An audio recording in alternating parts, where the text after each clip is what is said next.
नमस्कार, मैं रारा सिंह और आप देख रहे हो मेरा यूट्यूब चैनल गुरुकुल धरा। अलंकार के इस एपिसोड में एक बार फिर से आपके समक्ष उपस्थित हूँ नया अलंकार लेकर के, और वो अलंकार है विभावना अलंकार। विभावना अलंकार, विभावना अलंकार। तो देखिएगा, विभावना अलंकार कहाँ होता है। विभावना अलंकार होता है कि जब कारण न होने पर भी कार्य पूरा हो जाए। अर्थात कोई भी कार्य करने के लिए कोई न कोई रीजन होता है, कोई न कोई कारण होता है। बिना कारण के कोई कार्य नहीं होता है। लेकिन कई बार ऐसी जो है स्थितियां पैदा होती है जहां कारण नहीं होता है और फिर भी कार्य का पूर्ण होना पाया जाता है, तो वहां विभावना अलंकार होता है। तो हमारी रामचरितमानस का बहुत ही प्रसिद्ध उदाहरण है, तुलसीदास जी द्वारा लिखित है। तुलसीदास जी ने लिखी है, रामचरितमानस की चौपाई है। आपने सुना होगा कि बिन पद चले सुने बिन काना, कर विधि कर्म करे विधि नाना। ये तुलसीदास जी ने रामचरितमानस में लिखी है। तो यही विभावना अलंकार का उदाहरण है। बिन पद चले सुने बिन काना, बिन पद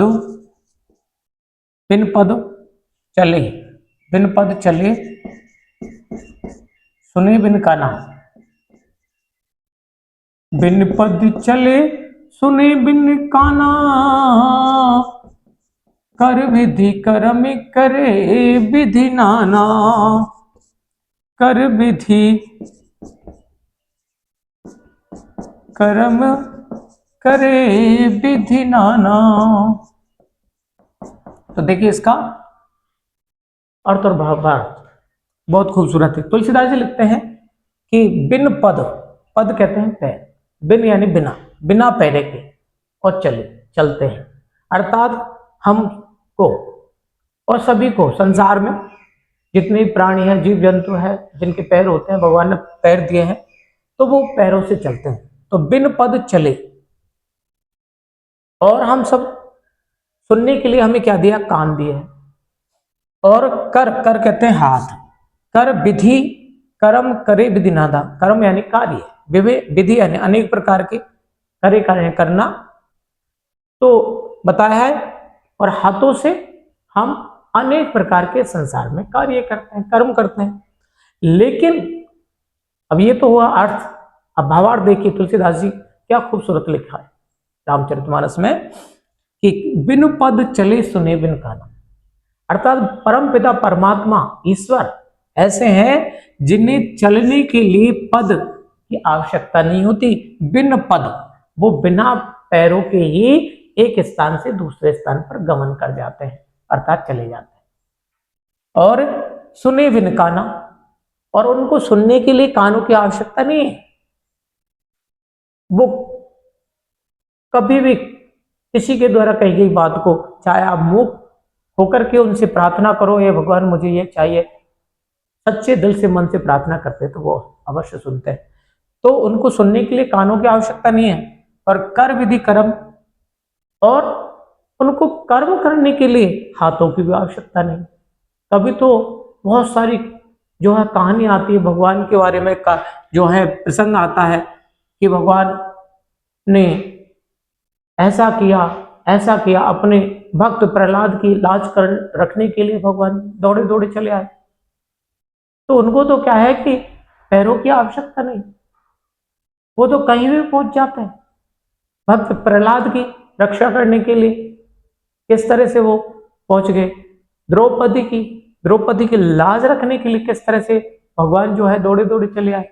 तो उनको चलने के लिए पैरों की आवश्यकता नहीं होती। सुने काना, चाहे कितने ही अपना चुप रह करके, मौन रह करके, शांत रह करके उनसे प्रार्थना करो, निश्चित रूप से आपकी प्रार्थना सुन लेते। तो ऐसी स्थिति में जब कारण न होने पर भी कार्य का पूर्ण होना पाया जाता है, तो वहां विभावना अलंकार होता है। दूसरा ही उदाहरण है, मुनि तापस, मुनि तापस जिनते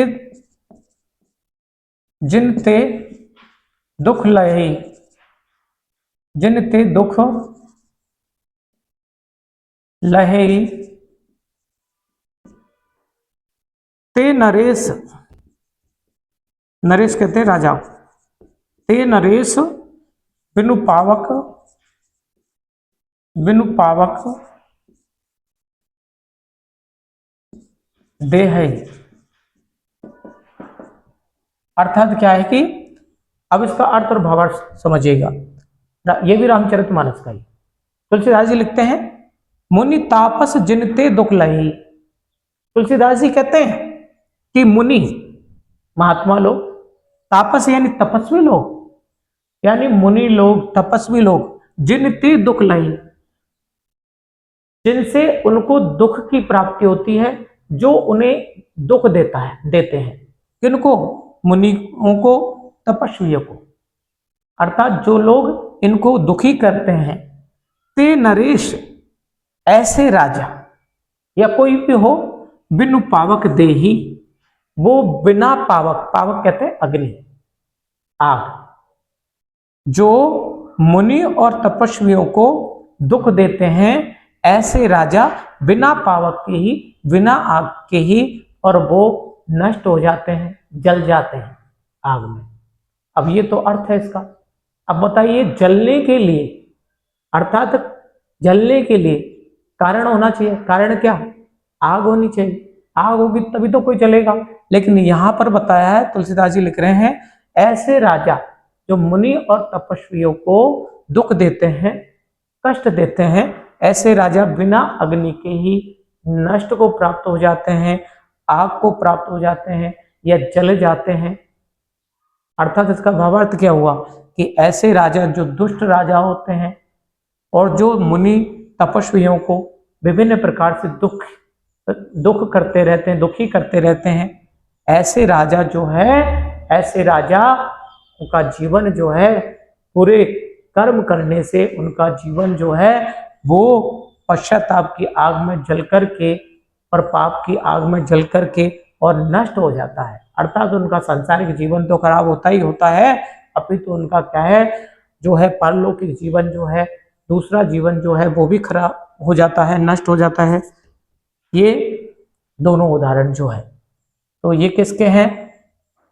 विभावना अलंकार। तो प्यारे विद्यार्थियों, आपको ठीक तरह से समझ में आ गई होगी। आज का इतना ही, धन्यवाद।